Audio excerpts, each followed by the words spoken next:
Welcome to the Artist Academy podcast, a place where we focus on the business side of art to help you attract more customers, increase profits, and ultimately live a life of creativity and financial freedom. I'm your host, Andrea Earhart, and this week's episode features Washington State-based nature artist Gianna Andrews. Gianna has figured out her niche, which is colorful nature. She's created products and takes custom commissions surrounding said niche and wrote a book on the subject to help aspiring artists learn to do the same. She's got a little bit of everything going on. So this all came after a bike accident that left her hospitalized with a body brace and nothing to do but sit still, heal, and create. During her recovery process, Gianna realized her love for art and the possibility to make it into a business. Through lots of trial and error, she's figured out a system that works for her, one that allows her to create, make a profit, and still have time to enjoy being out in nature. So let me know what you think about this week's episode with Gianna Andrews. Hello, I'm here with Gianna. Thanks for having me. Yeah, I'm excited to get to know your story, and you have quite the artistic life going on with your van and all of the things. So how did you get to where you are today? Well, yeah, thank you. So basically, I've been really passionate about the outdoors from a very young age, which you can see in my art. It's all very nature inspired, etc. But I wasn't always as interested in the arts. I'd say I was very creative growing up, but I hadn't really found my knack for painting until I was mountain biking in college and fell off my mountain bike and broke my back and had a really long recovery with that. And I was like living in a clamshell back brace. And I had done a few college art classes beforehand, but I knew I liked art, but all of a sudden, like the universe kind of gave me this opportunity to slow down, and art really just kind of came to me during that time. I spent almost every day at the easel painting in my clamshell back brace, and it was kind of this rebirth in a way of like deciding that art is what I'm going to do now and what I'm going to prioritize in my life. And that was 7 years ago, and that's how it all started. Oh, wow. Talk about being forced into it in a way. Okay. Definitely.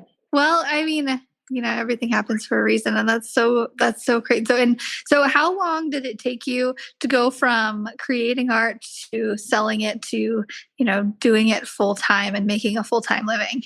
Yeah, that's a great question. So when I was mountain biking, I was riding with Rachel Pohl, who you might be familiar with, and it was actually one of our first times hanging out, and she came to the hospital with me and everything when I broke my back. And she was kind of a huge part in the inspiration of showing me that being an artist is a true career path and something you can do. It was at the beginning of her career, and she was already selling her art and had her artistic style defined, and seeing her do that inspired me. And she had seen some of my paintings, I think from like hanging in my house, and was like, you should paint, like you should create. So I took like a few years to definitely define my own style. That was something that's always been really important to me, is have my own way of doing things that was unique to me. And once I kind of graduated college, I pretty much went full time into art, but I did finish out my degree, just even though it wasn't in art, just to get it done with. And since I had a few years of experience painting and also kind of watching how Rachel ran her businesses, I began selling prints. I made a website, and it just kind of naturally went from there. I started posting work on Instagram, and I would get DMs from people, and actually started selling work over DMs. And then I was like, oh, wow, I need a website. And then, oh, wow, I need to like get a way to ship my stuff out. So it just kind of like naturally progressed during that time. How do you get customers? How did you get customers in the beginning, and how do you get them now? Yeah, that's a great question. I feel like in the beginning, very natural. I also do think that on Instagram back in 2016, 2017 was an anomaly of a time. And that's when I started posting my art on the internet. There weren't as many artists as there are now. I would say like, not that I would like to think that as artists, we can all collaborate, but like competition wise, not very many people were selling work on the internet. So I definitely just got a lot of natural organic customers from just posting consistently on Instagram and just painting as much as possible and sharing the work. And that's really how it started. I remember in 2017 was my first kind of holiday doing sales, and I was completely unprepared. I like put prints on my website and a few originals, and I was so busy. I was just packaging all day long. I had no extra help, and I was handwriting labels and everything. And that's just kind of like the beginning of it. And then from there, it just felt possible to keep expanding into like events and different. And then I just made connections from kind of that initial boost that just happened. Yeah. Okay. So you do events now? Yeah. So I occasionally do events. I'll do events with brands like live painting, etc. So sometimes, say, a brewery is doing an event and I'll come out and paint and like have a merch table. I do select festivals. I only do a couple a year, but it's enough to make connections and get my work out there and talk to people in person, which I love doing, etc. But yeah, I don't want to become one of those like a vendor that's doing that all the time. I think that would burn me out. Yeah. Yeah. I've never done a show, but I hear it's a lot of work and you need Yeah, a lot of supplies. So it's good that you have all of those, like the tent and all of that. for sure. Yeah, I do have a 10 by 10 tent, but sometimes events are indoors, more kind of like I've done a few trade shows. There's one in Oregon called Snowvana, and it's kind of a pre-winter party ski show at the Oregon Convention Center. So I'll go set up a booth there, but we don't need tents for that. So it just depends on the event. But I do kind of have my system of how I set things up so that I don't need to like reinvent it for every event. Yeah. Awesome. Okay. And you do that mostly for networking, or do you make a decent amount at those, or? If I'm going to be going and showing my art, it's also for like part of what my income is. It's just like a supplemental thing that's fun to do. I enjoy it in the way that it's really nice to connect with customers in person, because since so much of my business is online and has been through Instagram and just email, I'm not getting that face to face with customers very much. And so I feel the human connection from an event can be really powerful. Yeah. So you sell originals and prints, and you do merch as well, like t-shirts. I'm seeing you have a t-shirt with a design that's similar Yep. to the design that I do. Yeah. So we're in my studio right now. This is a mural that I painted on the wall behind me. But yeah, so I've mainly focused on prints, originals. I'll do live edge driftwood originals that have been pretty popular, or just like wood round originals. I also like painting on canvas. And then kind of around the holidays, I'll do a bigger drop where I'll do a this coming year, 2023 calendar, planner, stickers. Yeah, limited apparel line. Merchandise has been interesting for me because I'm kind of a minimalist in a way. And also, like, my college degree was in environmental studies. So I'm passionate about the environment and I want to make goods that are not bad for the planet and that I'm not just putting more stuff into the world. So I'm usually really conscious about what I put out there and what I do manufacture if I am making manufactured goods. So I kind of keep it in small batches and just make like a limited run of tote bags. Like I just made in the spring, I released 100% recycled cotton tote bags, and then I'm not going to bring those designs back. So it's just kind of like limited drops. Okay. Yeah. I was going to ask, and being that, I mean, do you do the van life kind of stuff and all the things that, which is super cool and artsy, but I was going to ask, do you do pre-orders on stuff like that too? Or do you just do like, I'm ordering, and then how, like, give me an example of how many shirts you would order or how many bags you would order at one time? Yeah, that's a great question. So I tried to start my art business out of the van, just circling back to the van life thing. It did not work, especially for the like scale of work I like to do. I like to paint bigger. It's just if I'm setting up in the sun or the wind or trying to paint in the van, you're also trying to cook. Like for me, it didn't work with the scale of work I like to do. And I also realized I need a stable studio to work out of. Right now we're in my studio, but it used to be an extra bedroom in our house. We've moved into a house that now has a separate building that I can work out of, which is really nice. But yeah, as far as quantities of what I'm ordering at a time, I kind of just have to guess of if it's going to be a popular item or not. I've done pre-orders on a few tank tops that are like unit price way expensive to me just so that I don't over order and then I'm sitting on a bunch of product that was really expensive. But I do have some wholesale accounts too. So I sell to stores and I do give them like a wholesale price and there's a minimum amount of how much they have to order. But that kind of helps with when I'm ordering products, I'll sell them online. Then I'll be like, okay, I'm also going to sell them at this event. And then also I'll offer them on wholesale. And usually that clears me out of product. I mean, at a time, I'll order 10 to 20 units of each size of t-shirt if I think it's gonna be a popular t-shirt, and then I can get a reprint. A lot of hat companies, like I've done hats in the past, their minimum is 50 units. So that's how many hats you have to order. I'll usually go with the minimum unless I think it's going to be a popular design. Stickers, I just order a ton because they go quick, and also you can give them away, freebies and stuff if you have like a marketing push you're doing. Yeah. Does that answer that question? Yeah, definitely. And I can already hear the questions of people asking you, so where do you specifically get your merch from? Do you have a specific company? Have you tried out different ones? Because that's never one question that I see going around when it comes to merch. They're like, where do you order your stickers? Where do you do this? Like, where do you Yeah, for sure. Sticker Mule for stickers. I've switched to Sticker Beat. They're an awesome company based out of Canada. I definitely recommend them. So stickerbeat.com, I think that is. And yeah, it's just the waterproof, durable stickers.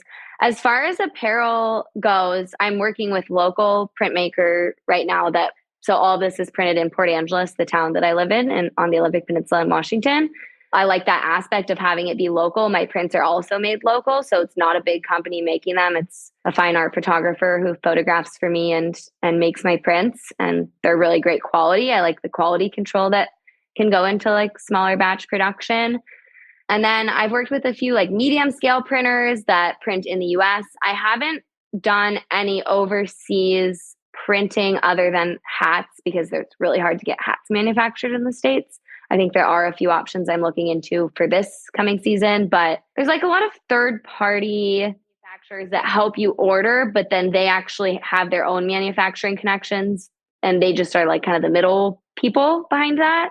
So that's what I've used for hats. But generally, when it comes to my other merch, I try to go directly to the producer or the printer. And some of those connections I'm just not willing to share because it's taken time to develop them and research them. So I would say for artists that are looking to manufacture their stuff, like ask for samples, do your research, and find the company that you feel their ethos like fit best for you and your art and your company. And it's okay to like look around and be selective because there's a lot of companies that don't have environmentalism in mind and aren't doing good things for the planet. So, and if that matters to you, which hopefully it does, then you can, yeah, I would say just do your research. Yeah. So what makes up your typical work day? What keeps you busy throughout the day? Like, do you have a 9 to 5 typically, or do you work around the clock? Like what, I'm always curious of what everybody's schedule is. Yeah, my schedule's really developed throughout the years. I've been full-time for the last 5 years in my art. And I think I used to have kind of no boundaries with my work. So I would work all the time, even when my like partner, boyfriend, and I would be away on a vacation for the weekend. I'd bring my work with me and be like emailing. And I think I've burned myself out several times just working that much. So I feel like now what's nice is I'm finally getting a work-life balance that is a bit more sustainable for long term. Because I think when you're starting out as an artist, there's a lot to do and there's a lot of different hats to wear. So it kind of makes sense that you are going to have to be pushing it and working that much. But I don't know about you, but for me, like I need to have rest and I need to just have fun and unplug. So my typical day, yeah, I typically work Monday through Friday because that's kind of when people are emailing and business is getting done. Right now, my business is at a bit of a pinch point where I feel that I starting to hire on a virtual team to take care of more of the administrative kind of back end stuff. And I'm training a new person on doing the packaging and inventory in-house. So generally I like to spend a few hours in the morning on just like emails, getting caught up of everything. And then the afternoon would be my creativity time, whether I'm designing products or physically painting. And my morning brain is better at like logistics and getting things done. And then afternoon, I like to check out and paint. And then Maybe I'll paint on the weekends, but I try not to do the business side on the weekends. Yeah. So you're in the middle of, are you writing a book right now or is it finished? So it's in the editing process right now. It's called So You Want to Be an Artist. We are hoping to launch it this November. My partner, Corey, is a book publisher, so he's helping me self-publish it. And I'm really excited about it. It's actually, the manuscript is sitting right here, so that's exciting. But it's kind of a handbook for artists looking to get started in a career in art, or even someone that maybe used to have a creative practice and is interested in being an artist but doesn't really know how to integrate that into their life. So it kind of runs through everything from developing your own creative, unique style and how to kind of focus in on yourself and drown out the noise that, if you're on Pinterest or Instagram or TikTok or whatever, like there's so much art out there, which is amazing. But also, I feel like in order for us to get clear on our own personal style, we need to tap in with ourselves and kind of stop the outside stimulus in order to see what our souls want to create. So everything from that. And then we also transition into like becoming your own boss, what it's like to be a working artist, and how to set up your daily schedule, and then different income streams and the pros and cons of these different income streams, and then finishing with marketing and social media and the different ways to market your product to the world. Awesome. So you mentioned in the beginning that it's really about like finding your style kind of a thing, or finding what you want to do. How did you find that for yourself? So you're into the outdoors, so you naturally gravitated toward that. But how did you kind of block out that noise and be like, I want to do merch, I want to do these things? Yeah, that's a great question. For myself, I think I started in some college art classes where we were instructed to look at other artists' work, kind of more like renowned historical artists, and use those images within, like, for references for our own pieces, but like almost combined them. And so you're not directly like painting someone else's work, you're like using different techniques and melding them together and creating your own. So I feel like foundationally for my technique, that was really amazing. And then once I had practiced, kind of tried to stop looking at what everyone else was doing around me and just take time and space for myself to focus in on my own creativity. So like basically just from conceptualization of a painting, can I turn off my phone? Can I put away distractions, or, just turn on some good music and really just take the time for myself to hone in on what is top of mind and being wanted to, like, what wants to be created. Yeah. And so I've kind of like, I feel like my whole business has kind of been directed in that way of like taking time away, taking space, getting quiet, and then making a decision. And from there, like putting it out into the world or creating something. Yeah, I definitely agree. I think a lot of us, we just start out copying each other kind of a way, with the best intentions. And then you just find your own after a while anyway. And exactly. And I think it's all about trusting yourself and trusting that, like, the answer to how this painting should be created or how this drawing should be created, not someone else. So like trusting that it can actually come from you. You don't need to look outside of yourself for like how to create. Like it can all come from you. Yeah. So I guess just taking some time away, do you go into nature to find that? Or do you like shut off the social medias, or how do you specifically do that? Because it's hard. It's hard whenever I want to go and find something new, I'll go to Pinterest and I'll just pin a bunch of new things and then I'm inspired, but it's still getting inspiration from other people. So do you still do that, or do you block everything out? I don't really do Pinterest too much. I'll do it for like home decor or like art studio, like more like decorating, like how do I decorate my new house kind of a thing. But yeah, I spend a lot of, like, I'm a surfer, I'm a skier, hiking, backpacking, just getting out in nature. And I take a lot of my own reference photos for my paintings. So I'll just bring my phone and shoot photos, and then I try to paint from those. And that can really help and be a great way to be looking. It's like, I shot this image when I was in this place, I had this feeling. Now I want to come back to the studio and like paint that experience. And I have that photo to reference from. So I do that a lot. And I think surfing's been I mean, I've just gotten into that much more in the last few years. So just being out at the beach and being in tune with the ocean, like that's a lot where my inspiration comes from lately. Yeah. I love it. Well, you're living the life. You're doing the thing. And Thank you. yeah. Yeah. So you're hiring people now. How is that going? Tell me about that because I've hired a virtual assistant and a podcast editor and all the things and kind of had people help in the studio every once in a while. And it's a whole other thing. So how are you It finding these is. people to help and how are you training them? Any tips for that? Yeah, it is a whole other thing. I think for me, it's gotten to the point where there's just things that I literally don't have energy to do anymore, like packaging my prints, because all my prints are printed locally, like I said. So then they need to be trimmed down, put into a cardboard sleeve, and they're sealed with like a plastic bag. So a crystal clear bag.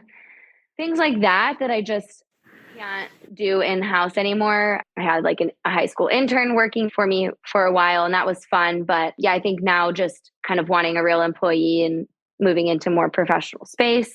So I enjoy having other people around to help. And it's definitely a good sign when it gets too big for you to handle. But it also can be really hard to let go of those tasks and trust someone else to do that when it's for you too. Like it's something you've created all by yourself. So then to like give this piece of it away to someone else is an amazing feeling to get help and receive help. But then it's also, you have to trust that person.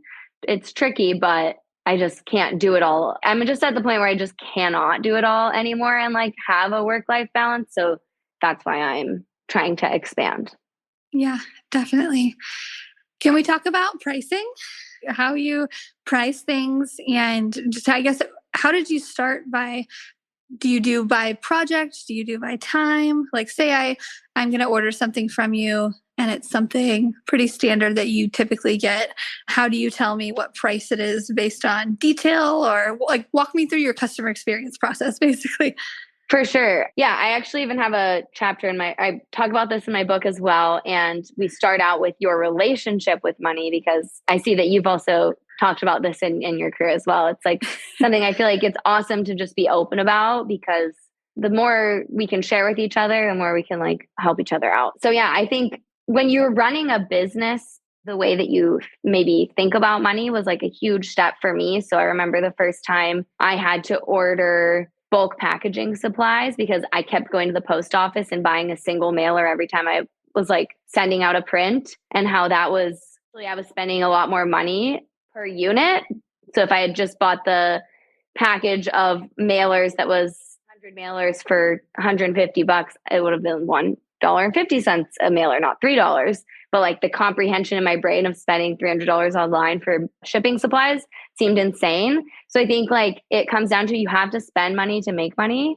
And as far as like pricing for merchandise, a lot of it is a markup based on how much did it cost me to make and then how much did like am I selling it at wholesale? Because if I'm going to sell it at wholesale, I have to do more than a 50% markup, right? So if this t-shirt costs me $7, I can't charge like the wholesaler $7 and then charge 14 for it, like at a retail price, because then I'm not making any money. So factoring in like, yeah, where is this product going to be sold? And so I usually multiply by 3. So this is a $28 t-shirt. I think it cost me like $9 to make. Is that math correct? Something like that. $8. Yeah.